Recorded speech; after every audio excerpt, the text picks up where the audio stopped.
Alrighty.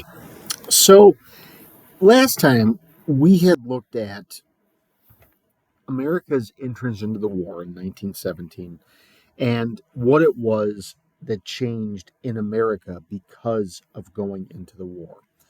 What we're going to look at today um, is the actual involvement of America in the war, the fighting and everything else. But let's start with this. In 1917, America really did very little as far as fighting went. Less than 15,000 soldiers ended up in Europe between the declaration of war in April and the end of 1917. So you're basically looking over an 8-month period of roughly something like 1,600 soldiers a month going to Europe. That ain't a whole heck of a lot. Their basic use is that they were stuck into the trenches where Europeans had died. Um, and that was really all that they did. Some of the battles that are listed on your battle research activity come from that time period. There's very little that America did, but okay, we at least started. We didn't have the means to do so. The real input, the real value, the real contribution of America in 1917 is non-military. We basically started rebuilding France while the fighting was going on. We built 82 new berths for shipping. That's like places that ships could arrive from America. We laid 1,000 miles of railroad track and set up over 100,000 miles of telegraph and telephone lines. All of these things were necessary to allow for quicker movement, better communication, and to facilitate the ability of America to participate and fight in the war. And France honestly just couldn't do it. So that's why we were there to help them. When we actually get into the war, okay, um, Americans had been fighting in France since 1915. Some Americans had moved to Canada and joined the Canadian Army to fight in Europe. Some joined the French Foreign Legion, which is literally a division of the French military made up of only non French soldiers. And some of them formed what was called the Lafayette Escadrille, which was a voluntary American Air Force made up primarily of American circus performers and stunt pilots who flew planes for a living at daredevil shows and at thrill shows. Um, they formed the backbone of a largely American volunteer air force that was fighting over there. In order to accommodate large scale in movement of troops, the United States needed a bigger army. So in 1917, the Congress passed the Selective Service Act, which was a military draft. And America's army went from 200,000 men to 4 million. By the time the war is done and all of the periphery fighting, etc., is done, over 2 million Americans will find their way into Europe at some point. These men needed training and equipment. And I will post a video that shows one of the compromises that America made in order to get into the war quicker was the adoption of the French machine gun, the Chauchat, which is a horrible piece of equipment that really was less than useless. Um, but it was done to try to get Americans up front and fighting. The real problem is that the gun itself is completely inefficient and unusable. It wasn't really designed for the trench warfare that was going on in the war. And despite the fact that Americans were not going to be fighting that way, it really became problematic because the gun jammed all the time and was useless. We began arriving in large numbers in 1918 under the command of General John Pershing, whose nickname was Blackjack, not because he liked gambling, but because he's one of the few officers who would willingly use um, black and white soldiers in the same battle units. Now, Pershing is the same guy who unsuccessfully chased Pancho Villa around Mexico for 18 months. So it's kind of, terrifying that this is the guy you're going to trust fighting a war to. As it turns out, it's actually kind of a stroke of genius. Pershing learned an enormous amount from his time chasing Pancho Villa unsuccessfully. One of the things that he learned was that an army needed to move.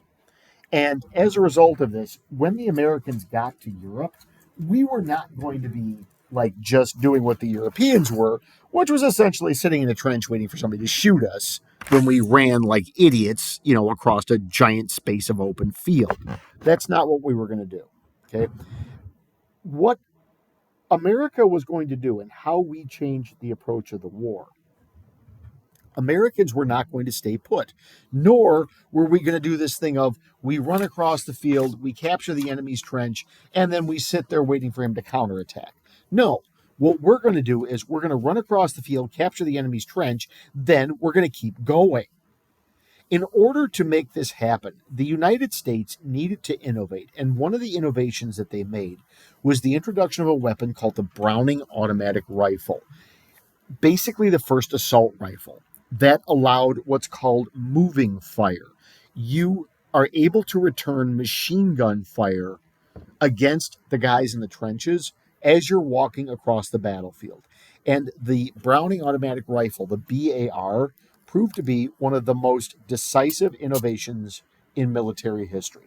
Again, I'm going to post a little video about that for you so you can kind of get a view of a feel for it. Now, another thing that the Americans do that is very different and quite frankly aggravating is they're not going to be simply used as cannon fodder, which is what the Europeans have been doing to their own men. The Americans refuse to be under the command of non-American leaders, with the exception of the black units that Pershing will allow the Europeans to use in command. The Americans are only under the command of American officers fighting in American units, doing what Americans want to do. It's a good thing that the Americans actually show up because, as we talked about before, with Russia out of the war, Germany is free to send in 750,000 troops to France. And these troops are hardcore veterans who have been fighting the Russians on the Eastern Front for 3 years. And they are well equipped with new German weapons and a new German philosophy. The German philosophy was sweeping fire. The idea that you get out of the trench and you literally destroy everything in a massive bombardment of artillery, flamethrowers, armored vehicles, and infantry. And you keep going. Essentially the same strategy that the Americans are going to try to adopt. And the Germans have a brand new unit of soldiers to do this too. They are called the Stormtroopers. And unlike their Imperial counterparts, they actually can hit what they're shooting at. The Germans specifically target the Americans, thinking that the Americans are going to be the weak link in the Allied lines because they are the ones with the least amount of experience who are going to be the most easy to overcome. As it turns out, they were not correct in this. So the Americans change how the war is going to fight. They are not going to simply stay in the trenches. Pershing, in addition to having chased Pancho Villa all over the place and saw the effectiveness of a moving army when you're retreating, had his military experience fighting the Indian Wars in the Great Plains and the Pacific Northwest. In those wars, you always had to be moving, always had to be advancing. And this idea of sitting in a trench, which, by the way, I think we talked about this before, came from the American Civil War, was not what the Americans were going to do. With innovations like the Browning automatic rifle, and quite frankly, simply American determination that, just because you guys decide to sit here and get killed doesn't mean we're going to decide to get here and get killed. The war changes drastically. In 1918, there was what's called the Spring Offensive. The Germans move 750,000 men into French. and they begin moving. They actually push back the lines. The lines move, whereas before they had changed no more than 4 miles in either direction over the course of 3 years. The Germans begin pushing, and they begin pushing hard. And in fact, by the end of the spring offensive, they are within sight of the city of Paris. They can see the Eiffel Tower from where they are, 30 miles outside of Paris. Paris has to evacuate because they're that concerned. The Americans actually hold up. The very first battle the Americans take place in is the Battle of Cantigny. Cantigny is a French city. And the British and the French were just basically like, if you're going to be jerky and not do what we say, fine. Here's your objective. You got to take back this city from the Germans. Good luck. Well, not only did the Americans take the city, they took it in a half an hour. And then, unlike the British and the French, they actually defended against a German counterattack, which convinced the British and the French that the Americans could be depended upon. This was followed up by the Battle of Belleau Wood, where the Americans blatantly refused to follow orders of the French. And instead of retreating, they stood their ground and held off the German advance, and then actually took back the woods that the French had lost to the Germans. During the spring offensive, there was what is called the 100 Days. That is the largest coordinated assault by the German army since the opening of the war. And the Americans fought quite a bit in there, too. There's going to be 2 battles in particular I'm going to highlight here because of their significance. The first is the Battle of Saint-Mihiel. Saint-Mihiel is the only battle that the Americans actually oversaw completely. They planned the battle out and they led the battle. They gave the orders to the French and the British. It is also the first time where air, artillery attack, and direct assault are coordinated as a unit in a very strategic plan. The Battle of Saint-Mihiel was fought over a dinky little French town that the French had lost in 1915, 3 years earlier. The Americans retake the town in 3 days.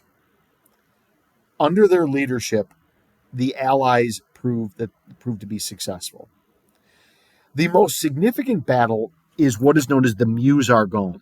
The Meuse is a river, and the Argonne is a series of foresty hills. And it is the largest battle that the Americans fight in. The AEF, by the way, is the American Expeditionary Force. That is the American Army, essentially. The battle lasts for 47 days. It is the second most dead in a battle in the U.S. history, behind the Battle of Gettysburg. By the end of the Meuse-Argonne offensive, the German advance had been stalled, largely thanks to the Americans. And more significantly, Germany could no longer replace troops that they were losing. And beginning in September, both sides begin quietly negotiating how to make the war stop. They agree, all of the parties involved, that on the 11th day of the 11th month at the 11th hour, so that's November 11th, 1918 at 11 a.m., the fighting will stop. Ironically enough, the fighting actually gets worse on both sides as the slowdown approaches. Both sides want to hold on to as much territory as they can to put themselves in a better negotiating position.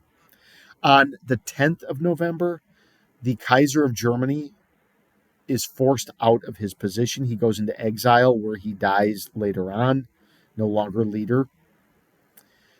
And at 11 a.m., all the fighting completely stops. There's 2 real big things here to understand, and one of them is just an irony.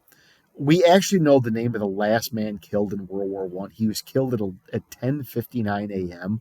by a sniper. I think he's a British guy.